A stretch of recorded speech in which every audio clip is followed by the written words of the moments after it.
Jua linapoibuka juu ya ziwa Victoria, mawimbi ya matumaini hucheza juu ya maji. Sauti ya injini sasa haitotoka kwa kivuko tena, bali itasikika juu ya barabara imara inayovuka ziwa hilo. Mwaka huu 2025, Rais wa Jamhuri ya Muungano wa Tanzania Daktari Samia Suluhu Hassan atazindua rasmi daraja la Kigongo Busisi, daraja ambalo si tu la zege na chuma, bali ni daraja la kihistoria la ndoto za Watanzania wengi, litakalo vinufaisha vizazi hadi vizazi. Bilioni 716 zimewekezwa si tu kwenye zege na nondo, bali kwenye maisha ya zaidi ya Watanzania milioni 61. Kwa sasa, gari litavuka kutoka Kigongo hadi Busisi kwa takriban dakika 3 hadi 5 tu, ikiwa ni moja kati ya magari zaidi ya 20,000 yanayoweza kutumia daraja hilo kila siku.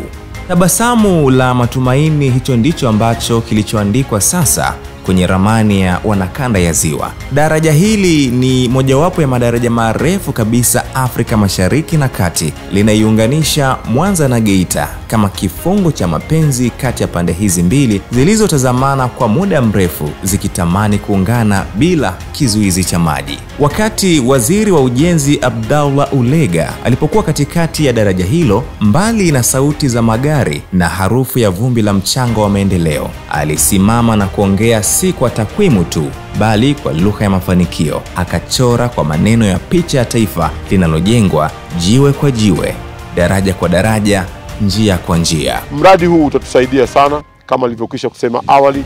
Watu waliokuwa wanatumia masaa 2-3 hivi sasa watatumia dakika 3 mpaka 5 wastani.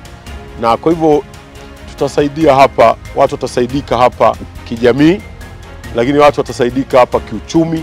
Hii si hadithi ya daraja moja, ni sehemu ya tamthilia pana iliyoongozwa na Daktari Samia Suluhu Hassan, mwanamke wa kwanza kushika hatamu za uongozi wa juu kabisa nchini Tanzania, ambaye kwa miaka 4 sasa amekuwa ni msanii wa maendeleo, akichora taswira ya Tanzania mpya kwenye turubai la wakati. Lakini zaidi ya saruji na takwimu, daraja la Kigongo Busisi ni kivuko cha matumaini, ni uwanja wa biashara mpya. Uzinduzi wa daraja hili sio tukio la serikali tu, bali ni sherehe ya wananchi, ni mdundo wa maendeleo unaopigwa kwa ngoma za ziwa, ni harufu ya samaki wa Geita inayokutana na vuguvugu la jioni la Mwanza. Ni Tanzania inayounganika si kwa mipaka tu, bali kwa mioyo na matumaini.